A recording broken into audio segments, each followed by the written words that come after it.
गुरु महाराज के नियमानुसार श्री रामचरितमानस का पाठ करके आप लोगों को सुनाया गया है।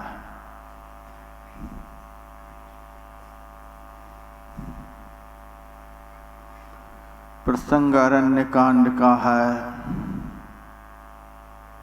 संवाद भगवान श्री राम और लक्ष्मण जी का है।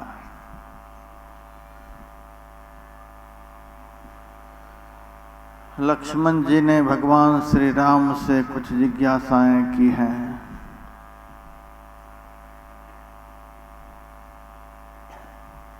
कहु ज्ञान विराग और माया, कहु सो भगति करहु जहि दाया। ईश्वर जीव भेद प्रभु सकल कहु समझाया। हे भाई, मुझे कृपा करके बतलाइए, ज्ञान किसे कहते हैं, वैराग्य किसे कहते हैं, माया किसे कहते हैं, भक्ति किसे कहते हैं,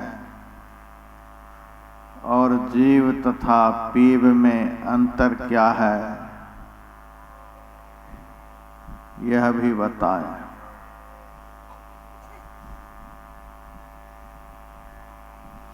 सकल कहु समझाए में और भी बहुत बातें छिपी हुई है। भगवान श्री राम प्रश्न के क्रमों को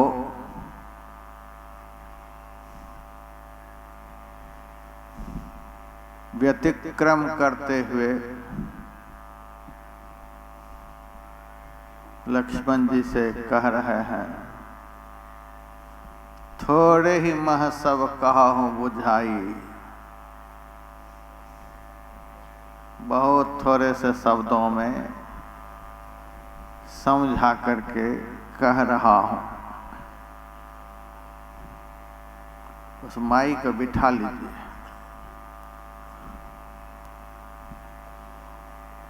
आप लोगों का भी कुछ धर्म बनता है, जिसके द्वारा व्यवधान हो तो सब लोग निगरानी रखें। सुनहु तात मन मति चित लाई। शायद कल भी हम यह आप लोगों से कहे होंगे। जंगल का यह संवाद है। कहने वाले एक और सुनने वाले दो, बस 3 ही आदमी वहां हैं। तो भी भगवान श्री राम इस विषय को, इस ज्ञान को किस तरह से सुनने के लिए कहे हैं। सुनहु तात मन मति चित लाई। मन को लगा करके, बुद्धि को लगा करके, चित्त को लगा करके, इन तीनों को लगा करके सुनना पड़ता है। माताओं को ज्यादा इन तीनों को लगाने की जरूरत है। आप सबके द्वारा ही दिव्य संस्कार का जन्म होता है।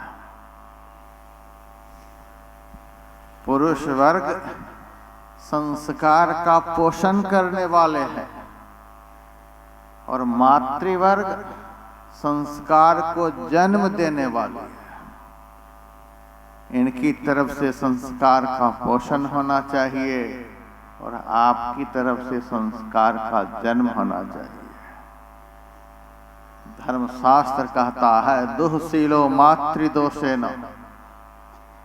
माता के दोष के कारण बच्चे दुश्चरित्र होते हैं। अब पिता के दोष के कारण पितृदोषेन मूर्खता, बालक अज्ञानी होता है, मूर्ख होता है। कार्पण्य वंश दोषेन, वंश दोष के कारण बालक कायर होता है। आखिर में कहा आत्म दोषो दरिद्रता, अपने दोष से आदमी दरिद्र होता है। माताओं बहनों, आपके द्वारा सुसंस्कारित बालक ही देश का निर्माण करता है। इसीलिए आपको सुनने की बड़ी आवश्यकता है, समझने की भी बड़ी आवश्यकता है और जीवन में उतारने की भी बड़ी आवश्यकता है। हिरण्यकश्यपु की पत्नी का नाम था कयाधु। उन्होंने नारद जी के उपदेश को मन से सुनी, बुद्धि से उस पर विचार किया, चित्त से उन बातों पर चिंतन किया, तो उनके उदर से प्रहलाद जी का जन्म हुआ। माताओं, आपके उदर से प्रहलाद का जन्म होना चाहिए। आपके उदर से ध्रुव का जन्म होना चाहिए। आपके उदर से छत्रपति शिवाजी के जैसा सूर का जन्म होना चाहिए। पृथ्वीराज चौहान का जन्म होना चाहिए। महाराणा प्रताप का जन्म होना चाहिए।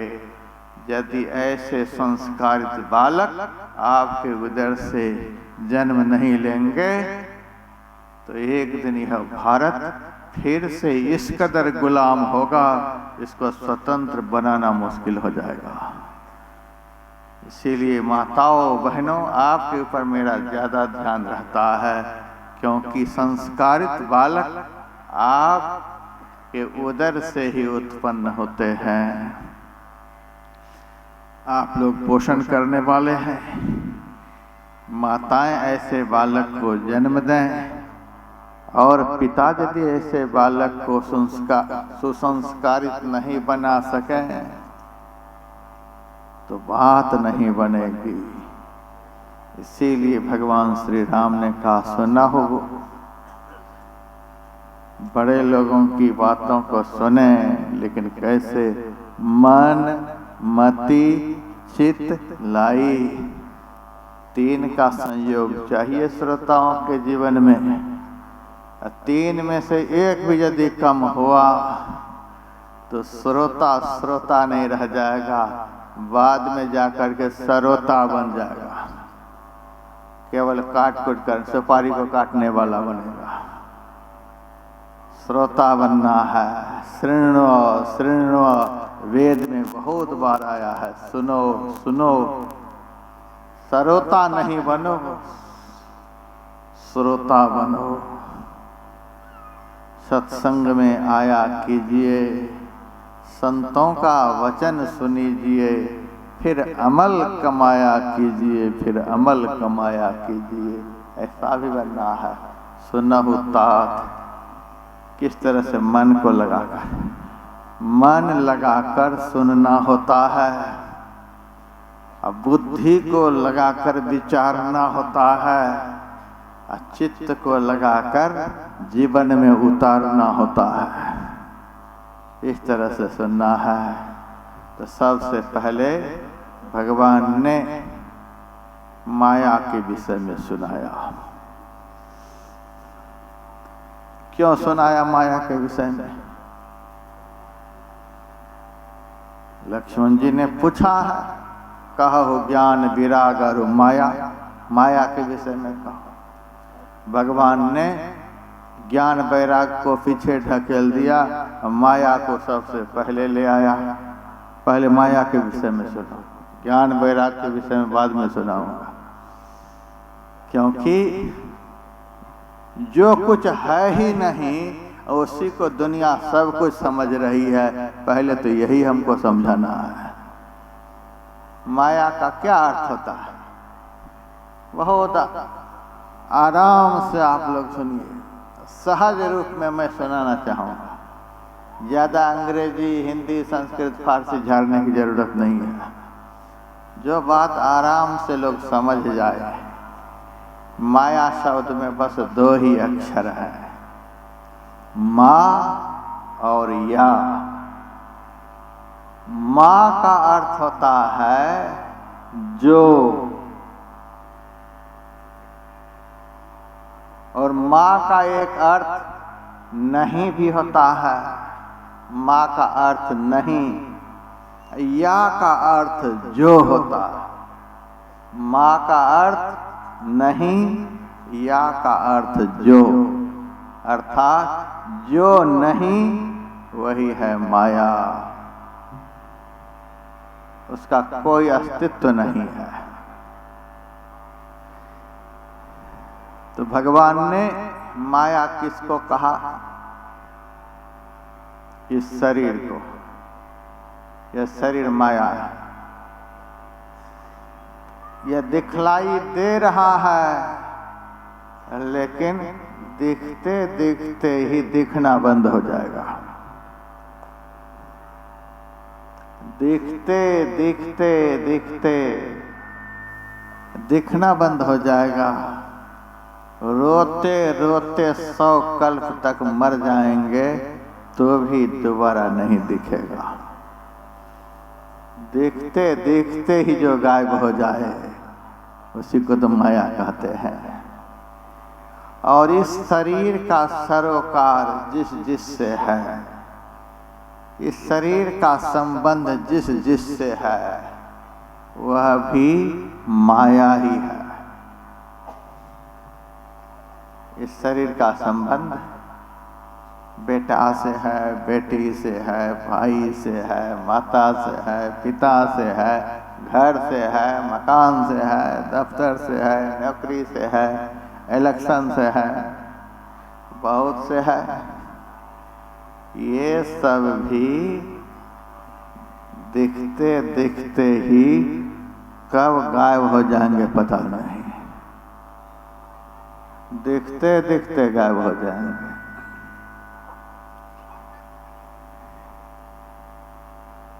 अभी दिख रहे हैं, एक ही क्षण में भी गायब हो सकते हैं। श्वास चल जाएगी चलते चलते, समा बुझ जाएगी बलते बलते, क्या ठिकाना है इस जिंदगी का।